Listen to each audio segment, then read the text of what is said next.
Shalom, selamat pagi saudara-saudari yang terkasih di dalam Tuhan Yesus Kristus. Sebelum mendengarkan firman Tuhan, mari kita membaca Kitab Mazmur pasal 100 ayat 1-3. Mazmur untuk korban syukur.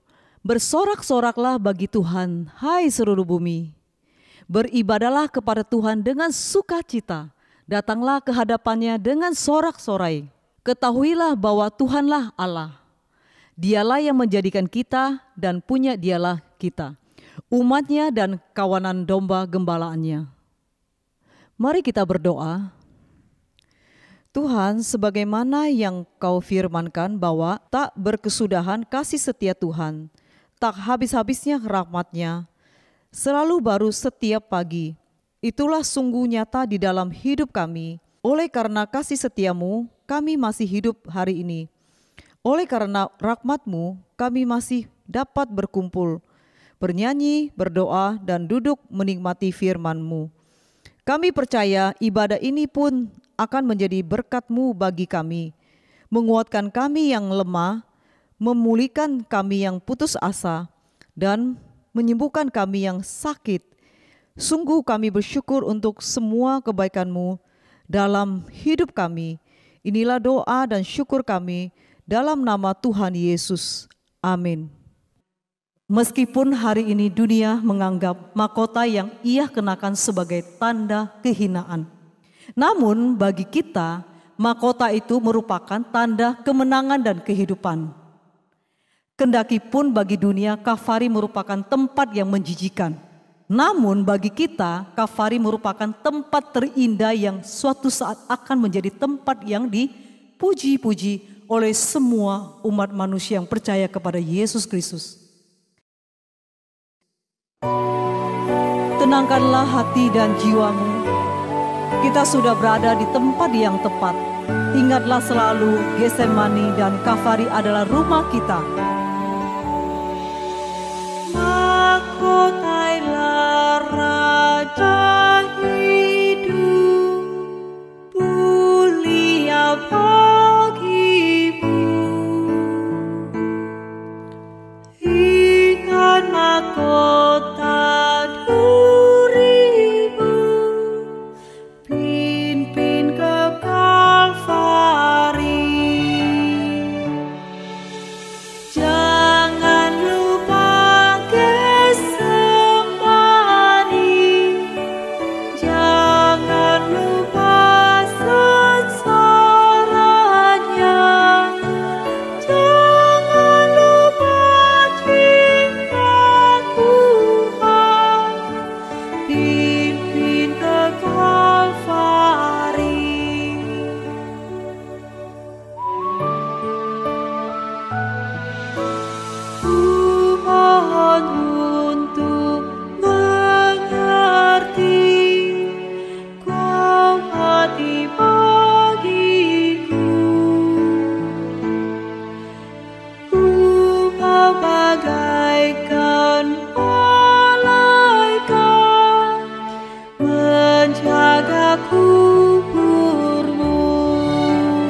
Bapak Ibu Saudara sekalian, mari kita tundukkan kepala, kita mau berdoa sebelum kita melanjutkan pujian kita menyambut firman Tuhan. Mari kita berdoa. Bapa kami yang di sorga, dikuduskanlah namamu, datanglah kerajaanmu, jadilah kehendak-mu di bumi seperti di sorga. Berikanlah kami pada hari ini makanan kami yang secukupnya, dan ampunilah kami akan kesalahan kami, seperti kami juga mengampuni orang yang bersalah kepada kami. Dan jangan bawa kami ke dalam pencobaan, tetapi lepaskanlah kami daripada jahat. Karena Engkau yang punya kerajaan dan kuasa dan kemuliaan sampai selama-lamanya. Amin. Mari kita membaca pengakuan iman rasuli. Aku percaya kepada Allah, Bapa yang Maha Kuasa, Kalib langit dan bumi, dan kepada Yesus Kristus anaknya yang tunggal Tuhan kita, yang dikandung dari Roh Kudus, lahir dari anak darah Maria, yang menderita sengsara di bawah pemerintahan Pontius Pilatus, disalibkan, mati dan dikuburkan, turun ke dalam kerajaan maut. Pada hari yang ketiga bangkit pula dari antara orang mati. Naik ke surga, duduk di sebelah kanan Allah, Bapa yang Maha Kuasa, dan dari sana ia akan datang untuk menghakimi orang yang hidup dan yang mati. Aku percaya kepada Roh Kudus, gereja yang kudus dan persekutuan orang kudus, pengampunan dosa, kebangkitan tubuh, dan hidup yang kekal. Amin.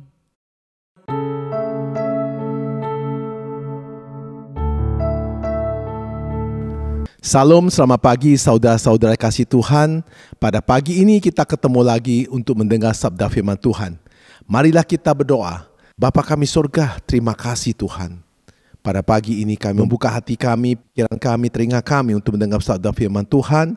Kuasa Roh Kudus pimpin hamba-Mu, dan kuasa-Mu memakai bibir hamba-Mu untuk menyampaikan setiap kebenaran-Mu. Berfirmanlah kepada kami siap untuk mendengar, kami berdoa di dalam nama Tuhan Yesus Kristus. Amin. Saudara-saudara kasih Tuhan, pada pagi ini tema khotbah kita, jaminan hidup. Nah saudara kasih Tuhan, ketika kita bicara soal jaminan, apa yang terlintas dalam benak saudara-saudari? Kata jaminan itu, apakah asuransi sebagai jaminan hidup saudara? Apakah investasi adalah jaminan hidup saudara? Apakah harta untuk tujuan keturunan adalah jaminan hidup saudara? Apakah perlindungan hukum adalah jaminan hidup saudara? Jaminan utang piutang dan sebagainya banyak yang kita dalam benak kita sebagai manusia dalam hidup dalam dunia ini mempunyai pikiran bagaimana soal jaminan hidup kita. Kita berusaha bekerja keras, kita berusaha cari solusi supaya kita dapat jaminan hidup dalam bumi ini. Bicara soal jaminan, pastilah membuat kita membayangkan hal-hal yang dapat membuat hidup kita nyaman. Serta sesuatu yang memberikan kepastian untuk berlangsung hidup di hari depan. Memang itulah jaminan. Namun sayang jenis-jenis jaminan yang tadi saya sebutkan. Itu semua bersifat semu. Saat ini bisa saja jaminan itu terlihat kacamata, sangat menguntungkan kita, namun sekejap bisa hilang. Pandangan kita, yang kita pandang, yang kita lihat, semua jaminan kita bisa sekejapnya itu hilang dan tak bernilai. Saudara yang dikasihi Tuhan, ketika banyak orang berbondong-bondong mengumpulkan emas untuk jaminan masa depan, namun tanpa diduga harga emas bisa anjlok begitu saja. Apakah emas itu masih diharapkan untuk sebagai jaminan hidup saudara-saudari? Ketika seseorang memberikan sertifikat tanah sebagai jaminan untuk meminjam uang kita, namun ternyata sertifikat itu palsu, masih bisakah kita sebut sebagai jaminan? Saudara dikasih Tuhan, orang berbondong-bondong beli rumah, orang berbondong-bondong beli aset, orang berbondong-bondong beli tanah. untuk menabung supaya menjamin masa depan. Harga tanah akan naik terus. Apa yang terjadi? Anjlok dan habis semuanya. Bisa juga terjadi bencana. Bisa juga terjadi sesuatu perubahan ekonomi. Maka anjlok semuanya. Saudara kasih Tuhan. Banyak orang mencari jalan untuk supaya ada jaminan hidup. Dan banyak stres gara-gara terpikat oleh jaminan-jaminan yang semu tersebut. Oleh karena itu, Yesus hadir di dunia ini untuk memberikan suatu jaminan yang jauh berbeda yang ditawarkan oleh dunia ini. Yaitu jaminan hidup yang kekal. Jaminan itu tidak akan terganggu nilainya, value-nya. Meskipun terjadi krisis ekonomi, bencana alam, pencurian, dan lain-lainnya. Saudara kasih Tuhan. Hidup ini di dalam bumi ini ada titipan. Hidup dalam bumi ini kita hanya bisa menempati ada waktunya. Jadi jaminan itu juga dapat dimiliki oleh siapapun tanpa memandang status dan kondisi ekonomi kita. Jaminan disebutkan oleh Tuhan Yesus bisa dimiliki siapapun tanpa memandang status sosial dan kondisi ekonomi kita. Bagaimana cara mendapat jaminan tersebut?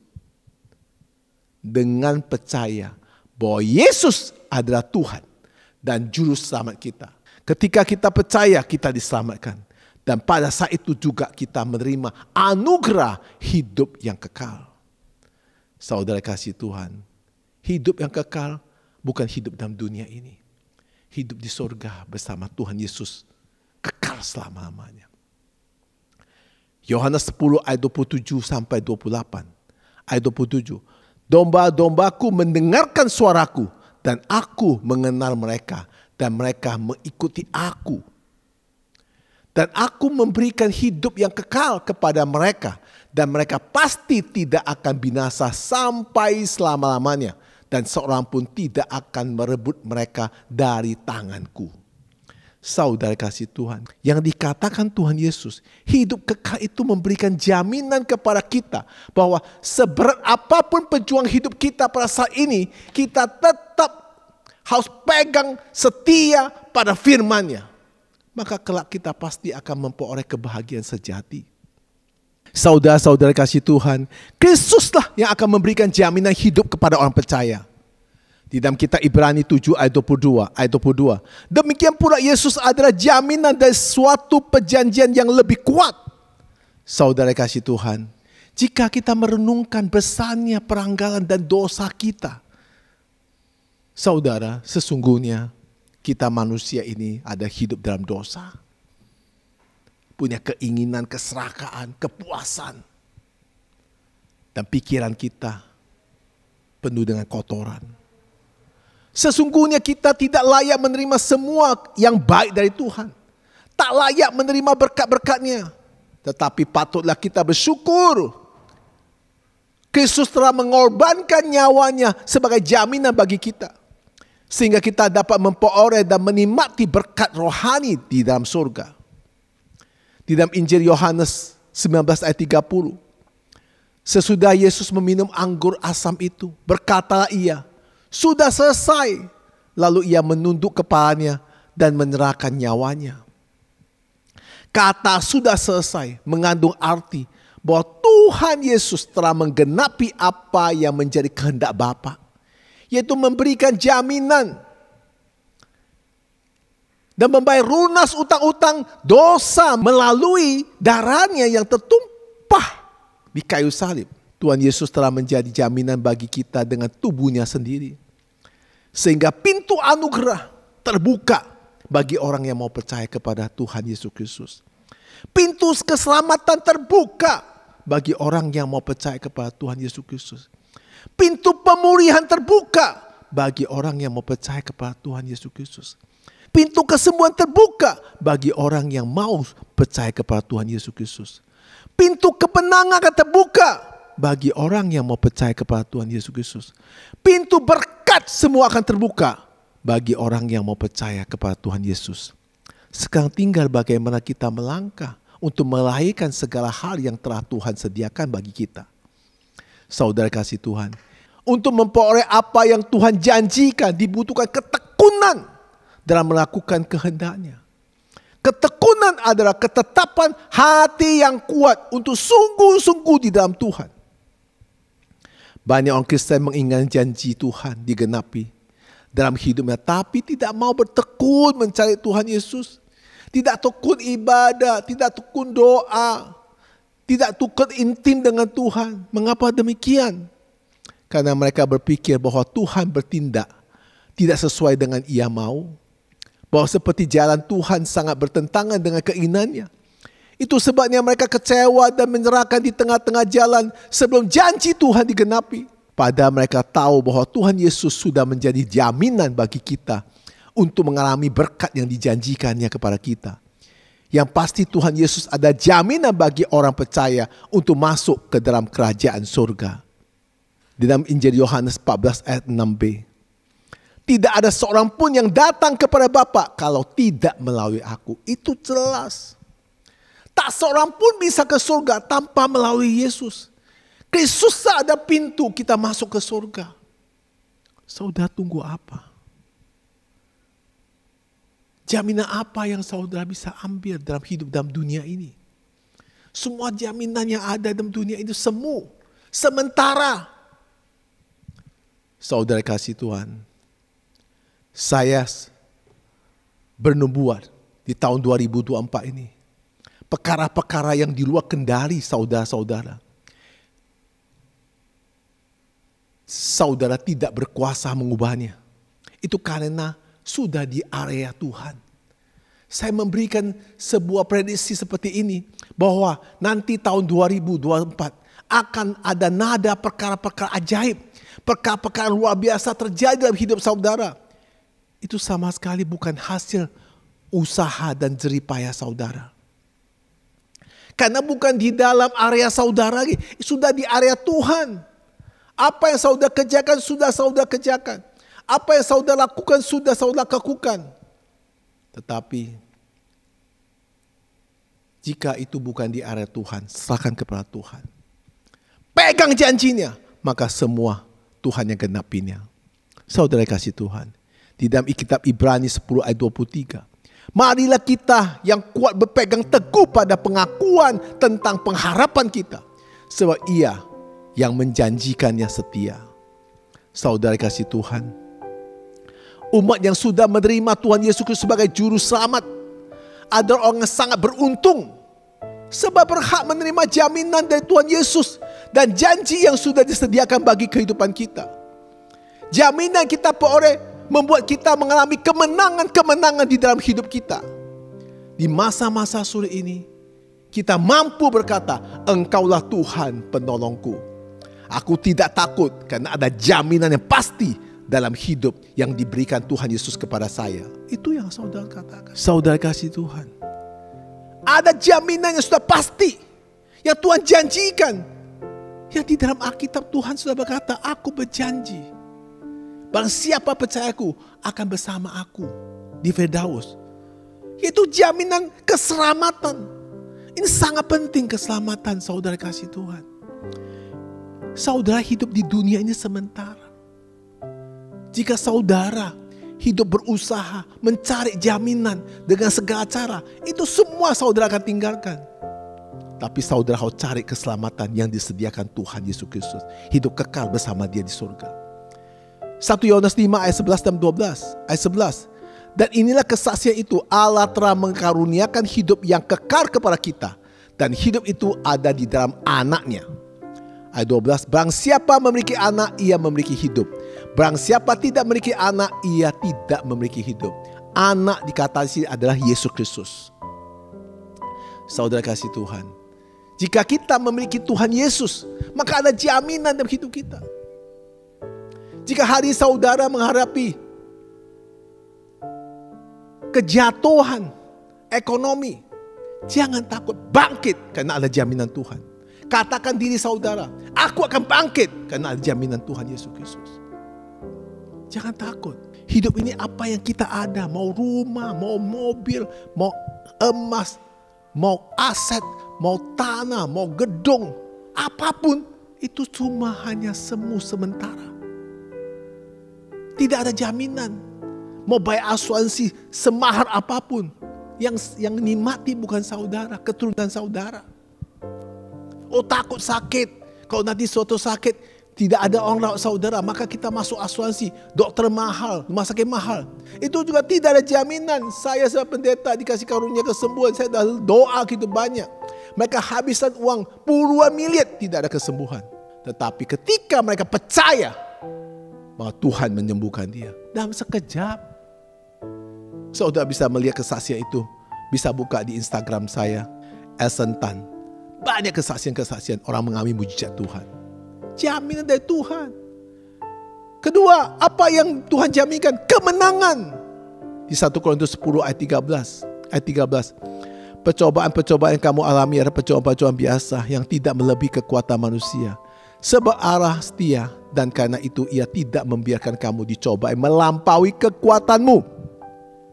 Pada waktu kamu dicobai, ia akan memberikan kepadamu jalan keluar sehingga kamu dapat menanggungnya. Saudara kasih Tuhan, kemenangan.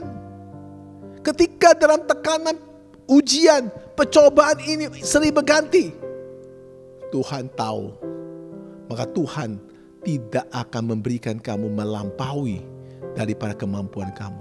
Karena bukan di lingkungan atau di area saudara lagi, itu di area Tuhan. Serahkan ke Tuhan, pasti menang dan berhasil. Saudara kasih Tuhan.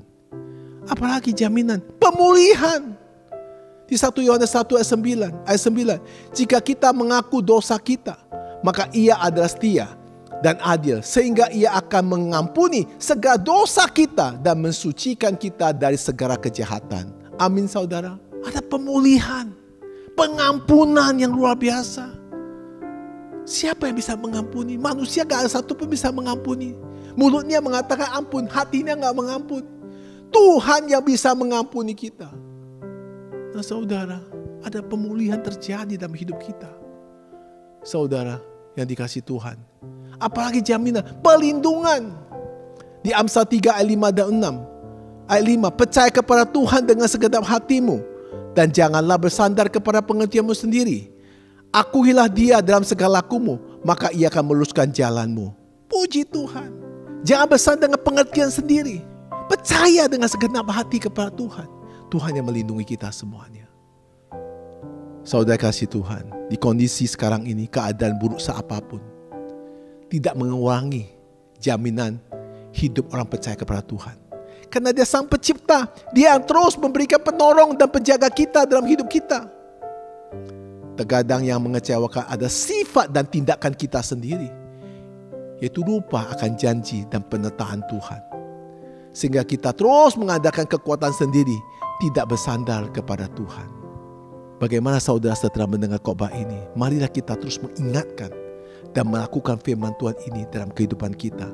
Agar jaminan hidup yang diberikan Tuhan Yesus kepada kita, kepada orang percaya, bisa kita nikmati menjadi bagian hidup kita. Mari kita berdoa. Terima kasih Tuhan.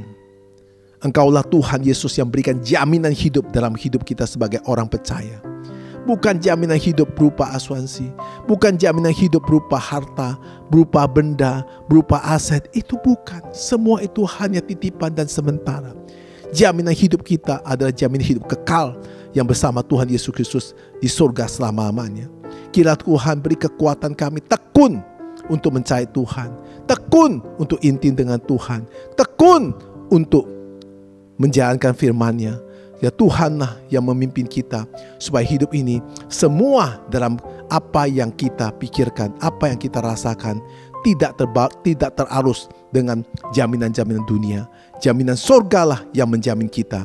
Saya hidup tekun terus mencari Tuhan, karena Tuhan Yesus berkata, tidak ada seorang pun datang kepada Bapa kalau tidak melalui aku, karena dialah pintu untuk ke surga. Mari kitalah saudara untuk mencari Tuhan Yesus, karena dia pintu dan dialah memberikan jaminan hidup dalam kita. Terima kasih Tuhan, kuatkanlah iman kami terus-menerus mencari Engkau. Di dalam nama Tuhan Yesus Kristus kami berdoa. Amin. Saudara kasih Tuhan, Di dalam hidup itu tidak ada jaminan. Apa yang bisa menjamin? Tidak ada. Semua hidup sementara. Jaminan itu sementara. Aset pun bisa hilang. Harta benda pun bisa hilang. Semua bisa hilang. Tetapi jaminan diberikan Tuhan tidak akan hilang dan kekal selamanya. Carilah Tuhan, karena apa yang Tuhan Yesus katakan, cari Tuhan, maka Tuhan berikan jaminan hidup bagi kita semuanya. Tuhan Yesus memberkati.